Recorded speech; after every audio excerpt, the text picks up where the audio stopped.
Painted, painless learning. Sum number 3 આપણે આગળ બે કાઉન્ટ્સ છે. પહેલા કાઉન્ટ્સ ને આપણે એસ કહી દઈએ. એ નહીં કહેવાય ભાઈ, પણ આમાં એ ભેગું થઈ જાય બધું, એટલે ડબલ્યુ કહી દઈએ આપણે, બરાબર? એસ અને ડબલ્યુ ગમે નામ આપી શકો. તમને કેટરીના કે ગમતી હોય ને તમારું નામ કાર્તિક હોય તો કેટરીના કે, પણ એ બે ભેગું થઈ જાય એટલે એવું અપાય. અલગ અલગ આપી શકાય, એબીસીડી ના ગમે બે અક્ષર, બરાબર ને? પણ એ બી નહીં ને આપવાનું, કારણ કે કાઉન્ટ્સમાં એ બી થાય ને બારે એ બી થાય. હાલો કરીએ ત્રીજો દાખલો.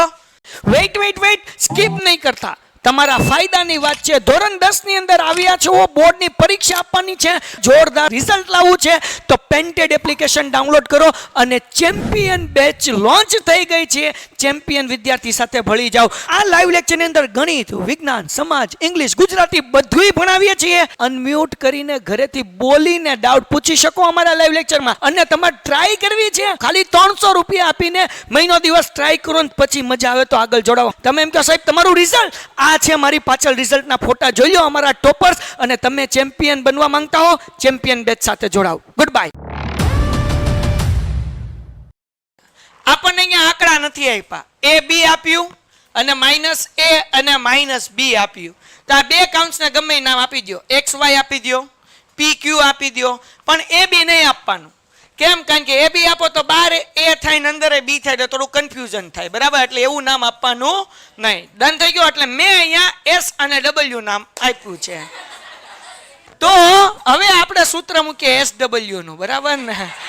Under route. હાલો અહીંયા જુઓ, એસ ડબલ્યુ તો બેમાં એક્સ એક્સ સૂત્ર લખી નાખીએ, એક્સ માઇનસ એક્સ એનો વર્ગ વત્તા એક્સ એક્સ એટલે બેયનું પેલો આંકડો. આનો એક્સ શું છે? એ. આનો એક્સ શું છે? તો હવે ધ્યાન રાખજો ભાઈ, જાગોસ ને બધાય?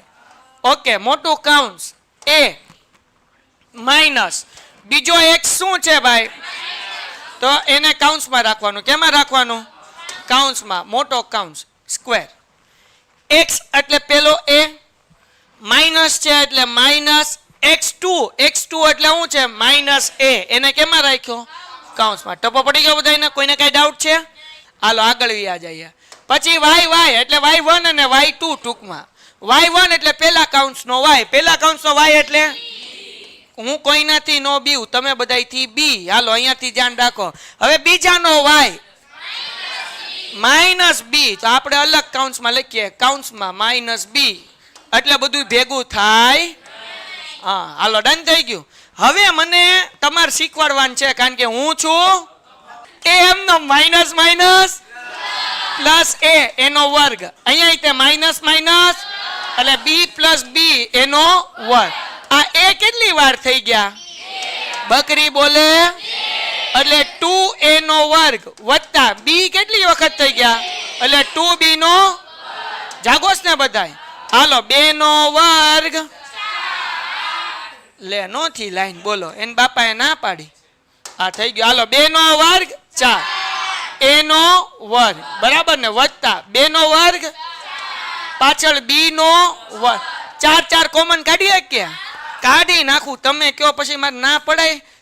હપ બાપુ આગળ 4 તો કાઉન્સમાં હું થયું? a વર્ગ વત્તા 4 નું વર્ગમૂળ. 4 નું વર્ગમૂળ કેટલું નીકળે ભાઈ? એટલા માટે લખી નાખું 2. પણ આનું વર્ગમૂળ નીકળે નહીં. તમે કહો સાહેબ a વર્ગનું વર્ગમૂળ a નીકળે, b વર્ગનું વર્ગમૂળ b નીકળે, પણ નો નીકળે. કેમ? વચ્ચે વત્તા છે. જો વત્તા નો હોત તો વર્ગમૂળ કાઢવાનું. હાલો તો 4 નું વર્ગમૂળ 2, પછી a વર્ગ વત્તા b વર્ગ એનું વર્ગમૂળ નીકળે, એટલે વર્ગમૂળમાં મૂકી દેવાનું. a વર્ગ વત્તા b વર્ગ. દાખલો થઈ ગયો. Painted, painless learning.